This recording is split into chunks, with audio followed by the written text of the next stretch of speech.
नमस्कार श्रोते हो, परमात्मा साई भक्तिसार साई मनी 891 चॅनलमध्ये तुमचं सर्वांचं मी स्वागत करीत आहे। मी तुम्हाला ह्या व्हिडिओमध्ये भगवद्गीतेतील अध्याय 18वा अध्यायाचं नाव आहे मोक्ष संन्यास योग। मोक्ष संन्यास योगामध्ये आपण श्लोक नंबर 15 पासून पुढील श्लोक आणि त्याचा मराठीमध्ये अर्थ पाहणार आहोत।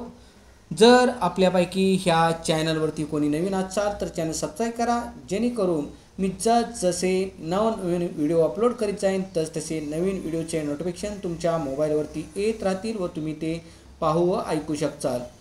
श्री गणेशाय नमः, श्री सरस्वती नमः, ओम नमो भगवते वासुदेवाय नमः, ओम नमः शिवाय, ओम साईनाथाय नमः। शरीर वांग मनोभिर्यत कर्म प्रारभते नर, न्याय्यं वा विपरीतं वा पैचैते तस्य हेतवः। शरीराने, वाणीने किंवा मनाने न्याय्य किंवा त्याच्या विपरीत असे जे काही कर्म मनुष्य करतो ते या 5 कारणामुळे घडत असते।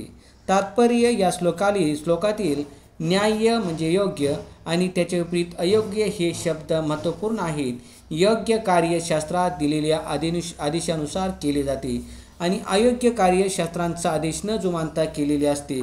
परंतु जे काही कर्म केले जाते त्या कर्माच्या पूर्णतेकरता ही 5 कारणे आवश्यक आहेत। श्लोक नंबर 16।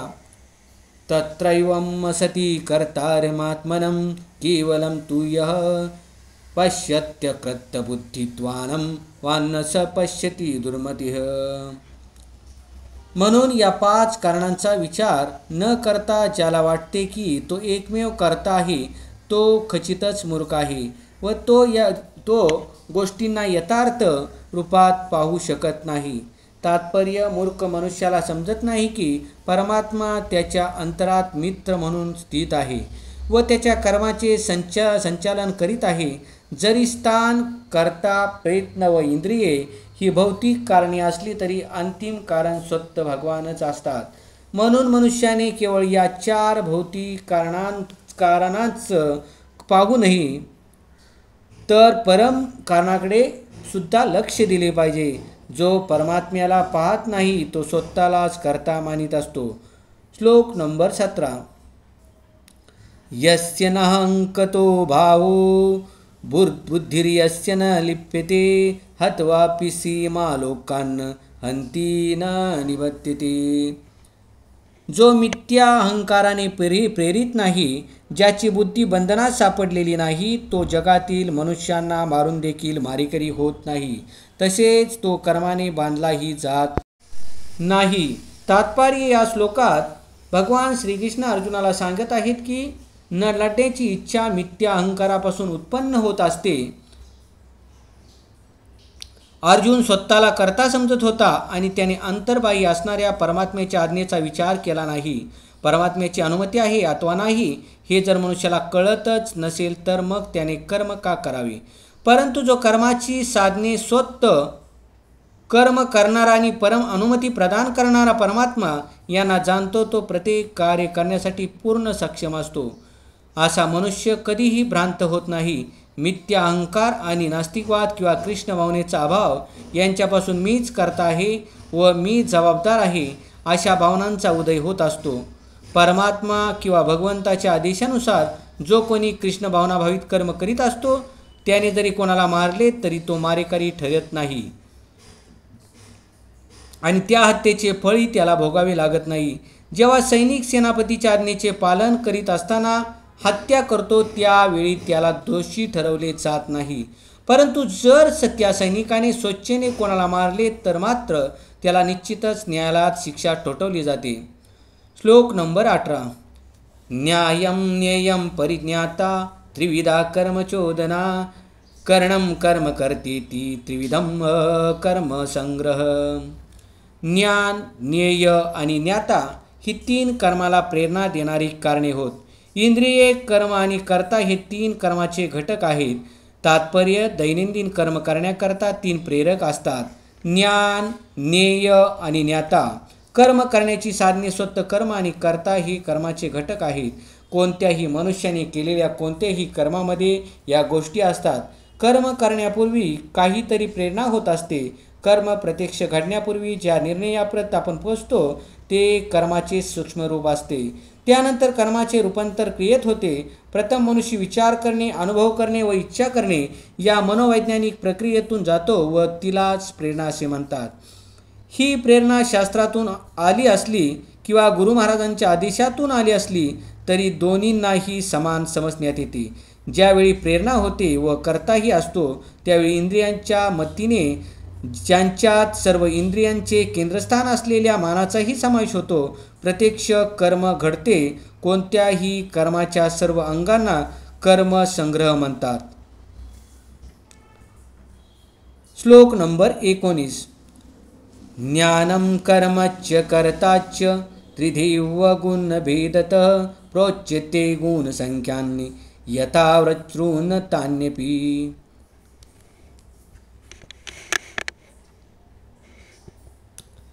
प्रकृतीच्या 3 गुणांना अनुसरून ज्ञान, कर्म आणि कर्ता यांचे 3 प्रकार आहेत. ते प्रकार आता माझ्याकडून ऐक. तात्पर्य 14व्या अध्यायात प्रकृतीच्या गुणांचे 3 प्रकार सविस्तर वर्णिले आहेत. त्या अध्यायात असे म्हटले आहे की सत्वगुण प्रकाशक आहे, रजगुण भौतिकवादी आहे आणि तमगुण आळस व प्रमाद उत्पन्न करणार आहे. प्रकृतीचे सर्व गुण बंधनकारक आहेत. ते गुण मुक्तिदायक नाहीत. सत्वगुणातही जीव बद्धच असतो. 17व्या अध्यायात प्रकृतीच्या निरनिराळ्या गुणातील निरनिराळ्या प्रकारच्या लोकांच्या निरनिराळ्या उपासनेचे वर्णन आहे. या श्लोकात भगवान सांगत आहेत की प्रकृतीच्या 3 गुणानुसार ज्ञान, कर्ता आणि कर्म यांचे 3 निरनिराळे प्रकार ते सांगू इच्छितात. श्लोक नंबर 20. सर्वभूतेषु येनैकं भावं व्ययमिच्छते अविभक्तम अविभक्तेषु तज्ज्ञानं विद्धि सात्विकम. ज्या ज्ञानामुळे अनंत रूपात विभाजित असलेल्या सर्व जीवामध्ये एकच अविभक्त आध्यात्मिक स्वभाव दिसून येतो त्या ज्ञानाला तो सात्विक समज. तात्पर्य जो मनुष्य प्रत्येक प्राण्यात, मग तो देवता, पशु, पक्षी, जलचर किंवा वनस्पती असो, त्या सर्वांमध्ये आत्मा पाहतो त्याचे ज्ञान सात्विक असते. सर्व प्राण्यांना त्यांच्या पूर्वकर्मानुसार जरी निरनिराळे देह प्राप्त झाले असले तरी सर्वांमध्ये एकच आत्मतत्व असते. 7व्या अध्यायात सांगितल्याप्रमाणे प्रत्येक शरीरातील प्राणशक्तीचे प्राकट्य भगवंताच्या पराप्रकृतीमुळे होत असते. म्हणून प्रत्येक देहामध्ये एकच पराप्रकृती चेतना पाहणे ही सात्विक दृष्टी होय. देह नश्वर असला तरी ही प्राणशक्ती अविनाशी आहे. भिन्नता ही शारीरिक स्तरावर दिसून येते.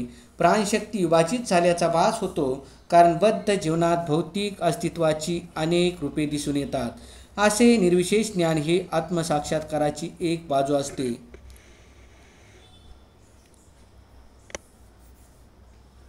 श्लोक नंबर 21. पृथक्त्वेन तु यज्ज्ञानं नानाभावान् पृथग्विधान् वेत्ति सर्वेषु भूतेषु तज्ज्ञानं विद्धि राजसम्. ज्या ज्ञानामुळे एखादा मनुष्य विभिन्न शरीरात भिन्न भिन्न प्रकारचा जीव पाहतो ते ज्ञान राजस होय असे जाण. तात्पर्य भौतिक शरीर म्हणजेच जीव आहे आणि देहाचा नाश झाल्यावर चेतना देखील नष्ट होते ही कल्पना करणे म्हणजे राजसी ज्ञान होय. या ज्ञानानुसार एका शरीराहून दुसरे शरीर भिन्न असते कारण 2 शरीरामधील चेतनेचा विकास वेगवेगळ्या प्रकारे झालेला असतो. अन्यथा चेतना प्रकट करणारी आत्मा नावाची भिन्न वस्तू नसते. शरीरच आत्मा आहे आणि शरीरापलीकडे वेगळा असा आत्मा नाही. अशा ज्ञानानुसार चेतना अनित्य आहे किंवा आत्मा व्यक्तिगत रूपात अस्तित्वात नसून एकच सर्वव्यापी आत्मा असतो जो ज्ञानाने पूर्ण आहे आणि हे शरीर अनित्य अज्ञानामुळे प्रकट झाले आहे किंवा या शरीरापलीकडे एक विशेष व्यक्तिरूप अथवा परमात्म्याचे अस्तित्व नाही. रजोगुणी ज्ञानामुळे वरील सर्व कल्पना उत्पन्न होत असतात. श्लोक नंबर 22. यत्तु कृत्स्नवदे कस्मिन् कार्ये सक्तम हैतुकम अतत्वार्थवदल्पम च सत्तत्तामसमुदाहतम. आणि ते ज्ञान ज्यामुळे मनुष्य एकाच प्रकारच्या कार्याला सर्वस्व समजून अशक्त होतो त्याला सत्याचे ज्ञान राहत नाही व जे अतिशय अल्प असते त्या ज्ञानाला तमोगुणी ज्ञान म्हणतात. तात्पर्य सर्वसाधारण मनुष्याचे ज्ञान नेहमीच तमोगुणी असते कारण बद्धावस्थेतील सर्व जीव जन्मापासून तमोगुणात असतात. जो आचार्याच्या किंवा वेदशास्त्रांच्या आदेशानुसार ज्ञान विकसित करीत नाही त्याचे ज्ञान देहापुरती मर्यादित असते. शास्त्रांच्या आदेशानुसार कर्म करण्याची त्याला फिकीर नसते. त्याच्याकरता धन हेच ईश्वर असते आणि त्याच्या दृष्टीने ज्ञान म्हणजे शरीराच्या गरजा भागवणे होय. अशा ज्ञानाचा परमसत्याशी काही संबंध नसतो. हे ज्ञान बहुत करून आहार, निद्रा, भय, मैथून या सामान्य पशूंच्या ज्ञानासारखे असते. असे ज्ञान तमोगुणापासून उत्पन्न होते असे येथे म्हटले आहे. दुसऱ्या शब्दात सांगावायचे तर या शरीराच्या पलीकडे असलेल्या आत्म्यासंबंधीच्या ज्ञानाला सत्वगुणी ज्ञान म्हणतात. ज्या ज्ञानामुळे भौतिक तर्कवाद व मनोधर्म यांच्या जोरावर अनेक सिद्धांत व वाद निर्माण होतात त्याला रजोगुणी ज्ञान म्हणतात. आणि देह सुखसोयीत कसा ठेवता येईल या संबंधीच्या ज्ञानाला तमोगुणी ज्ञान म्हणतात. श्लोक नंबर 23. नियतं संगरहितं रागद्वेषेतः कृतं अफलप्रेप्सुना कर्म यत्तत् सात्विकमुच्यते. जे कर्म नेमलेले आहे व आसक्तीशिवाय केले जाते, जे रागद्वेष न ठेवता आणि फलप्राप्तीच्या इच्छेविना केले जाते त्या कर्माला सात्विक कर्म म्हणतात. तात्पर्य विभिन्न वर्ण व आश्रमावर आधारित शास्त्रांतील नियत कर्मे जी निष्काम भावनेने अथवा स्वामित्वाच्या अधिकाराशिवाय राग द्वेष भावरहित भगवंतांना प्रसन्न करण्याकरता व आत्मतृप्तीचा हेतू न ठेवता कृष्ण भावनेत केली जातात त्यांना सात्विक कर्मे म्हणतात. श्लोक नंबर 24. यत्तु कामेप्सुना कर्म सांकारेण वा पुनः क्रियते बहुल्लायासं तद्राजसमुदाहतम्. परंतु फलाशीची इच्छा धरणाऱ्या मनुष्याकडून मोठ्या प्रयासाने जे कर्म केले जाते व जे मिथ्याहंकारयुक्त बुद्धीने केले जाते ते रजोगुणी कर्म होय. श्लोक नंबर 25. अनुबंधम चयम हिंसाम न पेक्षम च पौरुषम मोहाधारवृत्ती कर्म यतत्ताम समुच्यते. जे कर्म मोहाने शास्त्रीय आदेशांची अवहेलना करून व भावी बंधनाची पर्वा न करता किंवा हिंसा अथवा दुसऱ्यांना क्लेश देण्याकरता केले जाते त्या कर्माला तामसिक कर्म म्हणतात. तात्पर्य आपल्याला देशातील सरकारला किंवा भगवंतांनी नियुक्त केलेल्या दूतांना ज्यांना यमदूत असे म्हणतात आपल्या कर्माचा जमा खर्च दाखवावा लागतो. बेजबाबदारीने केलेले कर्म नाशाला कारणीभूत होते कारण त्यामुळे शास्त्रातील नियत आदेशांचा भंग होतो. असे कर्म प्राय हिंसात्मक असते व ते इतर जीवांना पीडादायक होते. असे बेजबाबदार कर्म स्वतःच्याच अनुभवावर आधारित केले जाते यालाच मोह म्हणतात. अशी सारी मोहग्रस्त कर्मे तमोगुणामुळे उत्पन्न होतात. पुंडलिकावृत श्री ज्ञानदेव तुकाराम पंढरीनाथ महाराज गोपालकृष्ण महाराज सांबेश्वर महादेव कैलासपती. ओम नमो भगवते वासुदेवाय नमः. ओम नमः शिवाय. ओम साईनाथाय नमः. श्रोते हो, श्लोक नंबर 25 पूर्ण करून इथेच मी तुमचा निरोप घेतो. धन्यवाद.